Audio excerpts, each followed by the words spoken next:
Olá, meus caros alunos, vamos começar nossa aula. Hoje falaremos sobre a inflamação crônica.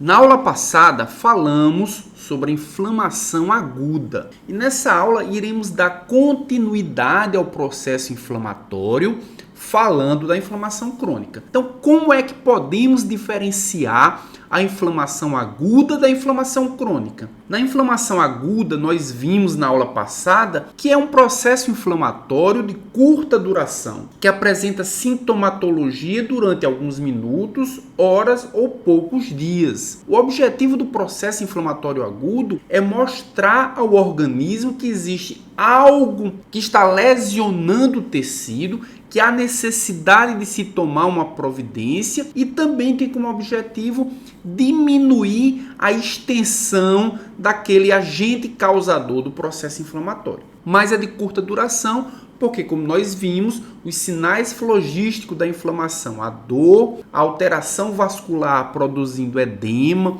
e produzindo vermelhidão e culminando com a perda de função, é extremamente agressivo para o indivíduo, para o paciente que está com o processo inflamatório, de modo que esse processo inflamatório agudo ele é benéfico por algum tempo, mas depois ele acaba sendo prejudicial. Qual é a dinâmica do processo inflamatório agudo? Começa-se com a exsudação, com a saída de plasma sanguíneo, com células de defesa do sistema imune, para que possa combater o agente causador do processo inflamatório. A exsudação de líquido e de proteínas plasmáticas e também uma migração de leucócitos, principalmente neutrófilos. Essa é a principal característica do processo inflamatório agudo. Ele acontece abruptamente, ele acontece de forma muito intensa e ele acontece principalmente guiado por neutrófilos. Já o processo inflamatório crônico,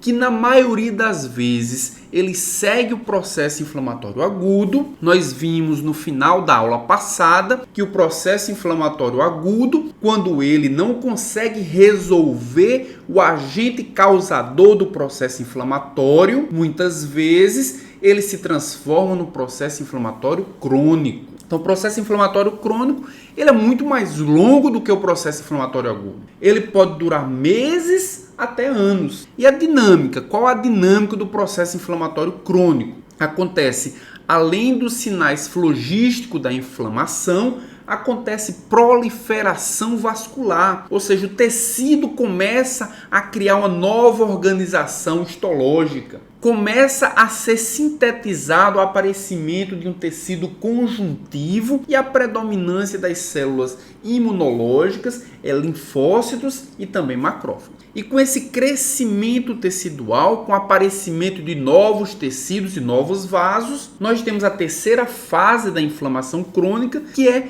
qual é o produto final desse processo inflamatório crônico? É a destruição tecidual e também a substituição do tecido danificado por tecido fibroso. Essa também é uma característica da inflamação crônica, a substituição do tecido original por um tecido fibroso que não tem a mesma função do tecido original. Para essa aula, nós vamos tomar como modelo de inflamação crônica a artrite reumatoide. Então, o primeiro objetivo dessa aula é discutir a artrite reumatoide como modelo de inflamação crônica. A artrite reumatoide, assim como outras doenças inflamatórias crônicas, possui tratamento específico.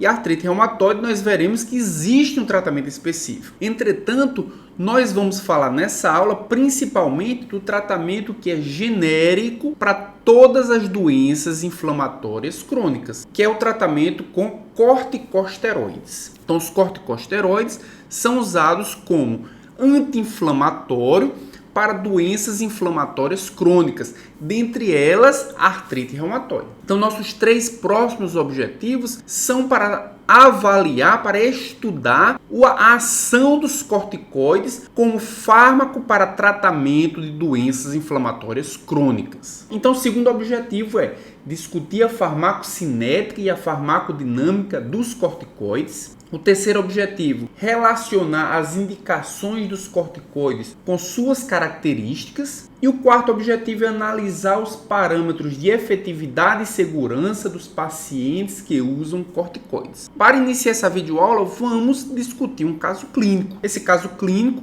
é de uma mulher, LS vai ser o nome dela.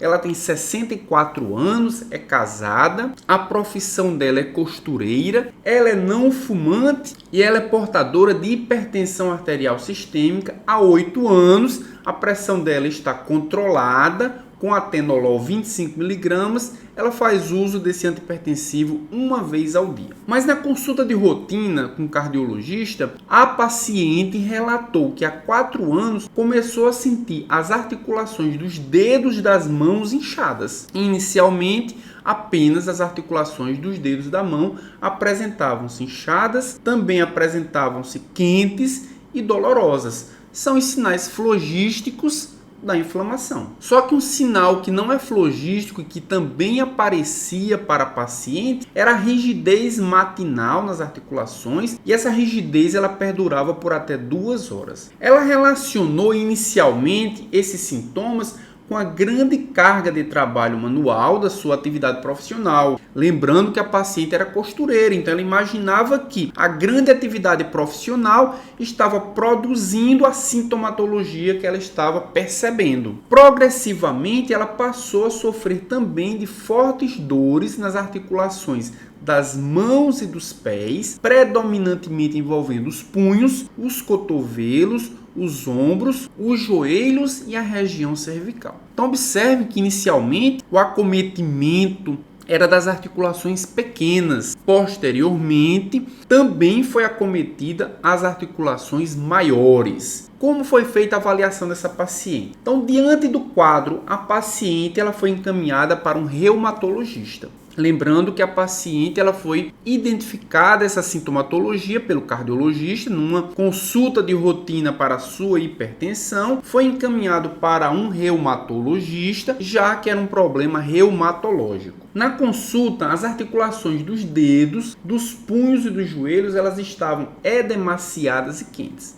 Então, existia um processo inflamatório crônico em atividade. Também ela apresentava restrição e dor à movimentação em cotovelos, em ombros, em tornozelos e nas articulações dos dedos. E a dor ela era relatada como moderada em escala análogo visual para a dor. Quais foram os exames complementares que foram solicitados para essa paciente para confirmação da artrite reumatoide? Então, os exames complementares observaram-se elevação do anticorpo fator reumatoide em níveis de 20 unidades por ml, o anti-CCP acima de 60 unidades por ml, a proteína C reativa 6 mg por decilitro e a velocidade de hemossedimentação 55 milímetros por hora. Então vejam que aqui nós temos alguns parâmetros laboratoriais, alguns são específicos, como o fator reumatoide,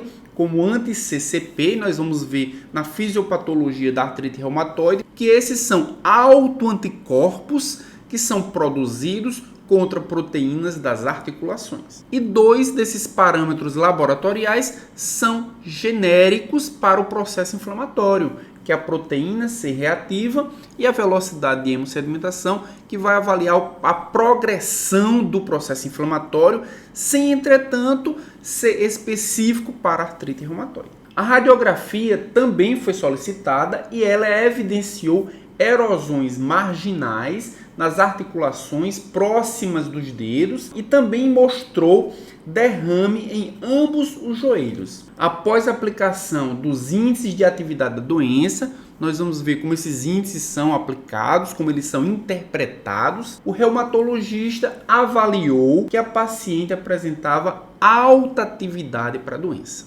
Diante dessas informações, nós vamos fazer 4 perguntas. A primeira pergunta é: que critérios confirmam o diagnóstico de artrite reumatoide? Quais são os critérios? Fator reumatoide? É o anti-CCP? Quais são os parâmetros laboratoriais que que dizem se a paciente está ou não com artrite reumatoide. Segunda pergunta é como pode ser definida a doença da paciente como em alta atividade. Terceira pergunta, que tratamento poderia ser escolhido inicialmente para essa paciente? E a quarta pergunta é que cuidados essa paciente precisa ter com relação ao seu tratamento farmacológico. Então, se você está gostando dessa aula até agora, se você imagina que esse conteúdo vai ser útil para outras pessoas também, se inscrevam no canal, não se esqueçam de ativar as notificações e de compartilhar para todas as pessoas na qual esse conteúdo vai ter alguma utilidade. Então, antes de mais nada, vamos conhecer a artrite reumatoide. Quais são as características clínicas da artrite reumatoide? Então, a artrite reumatoide ela acomete as articulações sinoviais. Lembrando o que é uma articulação sinovial. São aquelas articulações que são cobertas pela cápsula, são formadas pela cápsula sinovial e são produzidos líquidos que vão diminuir o impacto entre uma articulação e outra. Geralmente, o acometimento das articulações sinoviais ela é de forma simétrica, ou seja, se acomete um ombro, acomete o outro também. Se acomete um punho, acomete o outro também.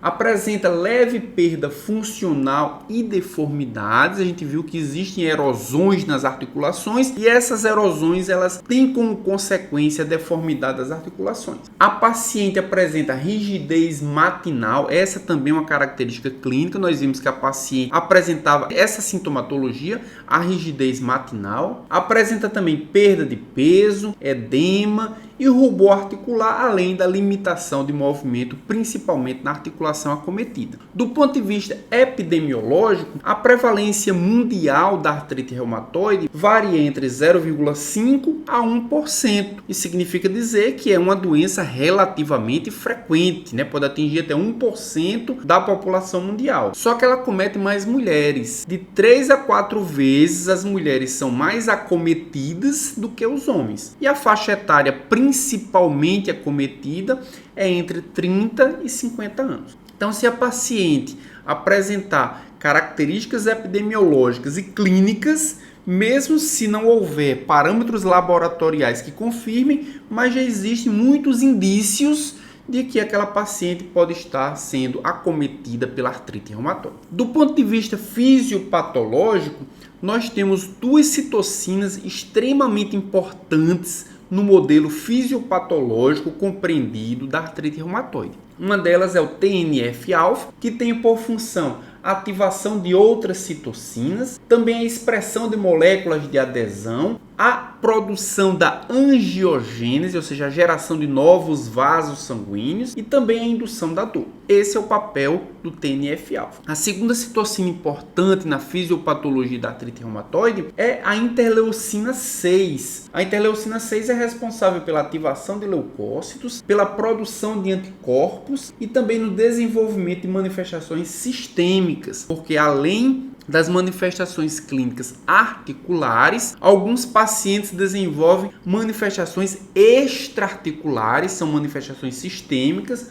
como anemia, como alterações cognitivas e também alterações do metabolismo lipídico. Já o diagnóstico e o prognóstico, como é que ele é visualizado, como é que ele é interpretado? O diagnóstico acontece quando existem elevados níveis de fator reumatoide, seja ele IgG, IgM ou IgA, e também a anti-CCP. Quando os níveis desses dois autoanticorpos estão elevados, já é possível diagnosticar artrite reumatoide. E quais são os fatores de mau prognóstico? Alguns fatores são fatores epidemiológicos, como por exemplo o fato de ser mulher, o gênero feminino significa um prognóstico pior porque a evolução é mais rápida da doença. Também se o paciente for tabagista, tiver baixo nível socioeconômico, epidemiologicamente, esses fatores indicam um mau prognóstico. Do ponto de vista clínico, o mau prognóstico é para pessoas que têm o início da doença em idade mais precoce. Também se elas tiverem fator reumatoide ou anti-CCP em títulos muito elevados, quanto mais elevado, pior o prognóstico da doença. Também se apresentar grande número de articulações edemaciadas, se apresentar manifestações extra-articulares, além das articulares, se apresentar elevada atividade inflamatória da doença, como é o caso da nossa paciente, se tiver presença precoce de erosões na evolução da doença e se apresentar algum marcador genético conhecido, como por exemplo o alelo do HLA-DR-B1, que é um fator genético conhecido para artrite reumatoide. Aqui nós podemos visualizar o processo fisiopatológico da artrite reumatoide. Então nós temos ali em cima um estímulo iniciador da artrite reumatoide, que vai estimular uma célula apresentadora de antígeno. Essa célula apresentadora de antígeno, baseado nesse estímulo inicializador, ele vai reconhecer autoantígenos, ele vai reconhecer antígenos articulares como se fossem antígenos não próprios. E o que é que um APC faz? Reconhece o antígeno, fagocita esse antígeno e apresenta esse antígeno através da molécula MHC. No caso dessa célula apresentadora de antígeno, ela vai apresentar para um linfócito do tipo TCD4. E o que é que o linfócito TCD4 vai fazer? Ele vai interagir com dois tipos celulares diferentes. Ele vai interagir com macrófagos através do CD28 do linfócito T e do CD80-86 do macrófago. São dois correceptores que vão interagir e durante essa interação o macrófago ele se torna capaz de produzir algumas citocinas, como TNF, como interleucina 6, que nós vimos que tem um papel importante na fisiopatologia da artrite reumatoide, além da interleucina 1. Então nós podemos ver embaixo nessa imagem que TNF-alfa, interleucina 6 e interleucina 1 são responsáveis pela inflamação sistêmica e sinovial e também pela destruição da matriz óssea e também da cartilagem. A erosão da cartilagem que nós vimos há pouco tempo no caso clínico. Além do mais, essas citocinas também vão alterar a proliferação celular de condroblastos, produzindo condrócitos, de adipócitos, nós vimos que há alteração do perfil lipídico, de fibroblastos, de células mesoteliais, de células endoteliais e a transformação de osteoblastos em osteoclastos. Então, essas modificações celulares também são responsáveis pela inflamação sistêmica e sinovial e também pela destruição da matriz óssea e da cartilagem. Mas, como eu havia falado, existem dois tipos celulares que o linfócito TCD4 vai interagir. Um deles é o macrófago, vai interagir também com linfócitos B. E ao interagir com linfócitos B, a produção do anticorpo fator reumatoide, que é um autoanticorpo que vai também reconhecer antígenos articulares e também vai ser responsável pela inflamação sistêmica e sinovial e pela destruição da matriz óssea e da cartilagem. Aqui embaixo nós temos que os parâmetros diagnósticos são principalmente contagem do número das articulações dolorosas e do número das articulações edemaciadas. Essa é uma forma de diagnosticar também. As provas de atividade inflamatória, o VSH e a proteína C reativa, a avaliação da intensidade da dor, a avaliação da mobilidade articular e da capacidade funcional, o exame radiográfico para avaliar a progressão ou não da doença também são parâmetros diagnósticos. E deve-se fazer o acompanhamento clínico terapêutico mensal. Os tratamentos, nós temos tratamentos específicos, como eu já havia falado, e os tratamentos específicos se dividem em tratamentos clássicos, que são chamados de drogas modificadoras do curso da doença, sintéticas. Esses fármacos têm a capacidade de impedir a progressão da doença, eles vão agir em vários desses pontos da fisiopatologia da doença, impedindo que a doença progrida para uma fase mais avançada. Os principais tratamentos clássicos são feitos com hidroxicloroquina ou cloroquina, a sulfasalazina ou metotrexate, a leflunomida, a azatioprina e a ciclosporina. Já os tratamentos mais novos são feitos com as drogas modificadoras do curso da doença biológicas. Geralmente são anticorpos que bloqueiam algum sinal ou bloqueiam algum receptor responsável pela fisiopatologia da artrite reumatoide.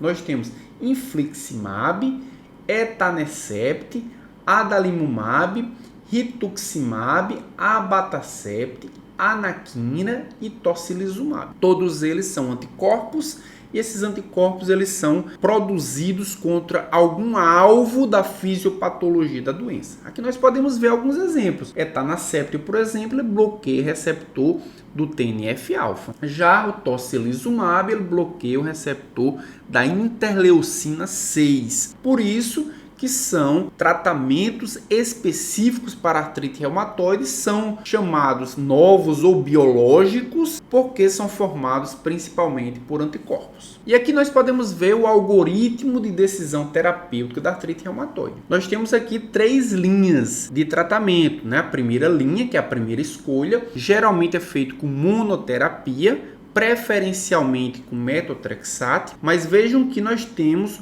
um destaque do lado direito. Em todas as fases, seja ela a primeira linha, segunda linha ou terceira linha, deve-se utilizar prednisona até 15 mg por dia ou equivalente, usar pelo menor tempo possível. Mas como é uma doença crônica, um processo inflamatório crônico, normalmente o paciente usa por vários anos. Ou pode-se utilizar corticoide intraarticular ou até um AINE ou um analgésico para redução da dor. Então como é que vai funcionar esse algoritmo aqui? O paciente vai utilizar monoterapia com um DIMARD não biológico, preferencialmente o metotrexate. Depois de 3 meses, se houver falha terapêutica, ou seja, se os sintomas persistirem, nós iremos por 2 caminhos diferentes. Ou porque o paciente teve intolerância ao metotrexate, então deve-se trocar por uma outra droga da mesma classe sintética. Ou se ele teve uma resposta parcial, aí deve-se fazer uma associação com 2 drogas sintéticas, sendo 2 DIMARDs sintéticos. Após 3 meses, mesmo com associação ou mesmo com a substituição do DIMARD sintético, se ainda houver falha terapêutica, nós partimos para a segunda linha. E a segunda linha é uma associação de um DIMARD sintético, preferencialmente o metotrexate, associado a um DIMARD biológico, preferencialmente um anti-TNF-alfa como primeira opção. Também se avalia essa associação, esse tratamento por 3 a 6 meses. Se os sintomas persistirem, ou seja, se houver falha terapêutica, parte-se para a terceira linha. E a terceira linha leva-se em consideração a substituição do DIMARD biológico, o anti-TNF, por exemplo, pelo abatacept, pelo rituximab ou pelo tocilizumab. Também se avalia esse tratamento por 3 a 6 meses e se continuar com falha terapêutica, deve-se avaliar os índices de progressão da doença, visando ou a remissão ou pelo menos uma diminuição da atividade da doença.